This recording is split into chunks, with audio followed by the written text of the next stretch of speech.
नमस्कार शेतकरी मित्रांनो, मी राजेश काळे आपलं या व्हिडिओमध्ये सहर्ष स्वागत करत आहे। आता आपण सिन्नर तालुक्यातील खंबळे या गावातील प्रगतशील शेतकरी दत्तू तोंडे यांच्या खरबुजाच्या प्लॉटवरती आहोत। तर या प्लॉटला पूर्णपणे आज 60 दिवस झाले। पूर्णपणे या प्लॉटला रॅव कृषी तंत्रज्ञान त्यांनी वापरलेलं होतं। त्याचबरोबर वेळोवेळी व्हिजिट करणारे आमचे सहकारी मुळे सर त्यांना त्यांचे मार्गदर्शन लाभलेले होते।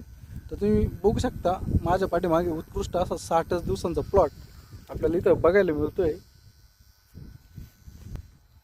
खरबूज या पिकाला मार्केटमध्ये सर्वाधिक गुणवत्ता असलेलं मानांकन जे आहे, म्हणजे जी जाळी आहे ती मालाला जाळी पूर्णपणे आलेली आहे।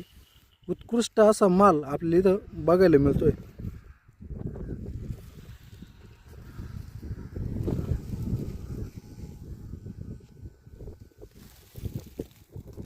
कुठल्याही शेतकरी बांधवांना खरबूज या पिकाविषयी अधिक माहिती हवी असल्यास किंवा मार्गदर्शन हवे असल्यास रॅव कृषीला संपर्क करू शकता। धन्यवाद।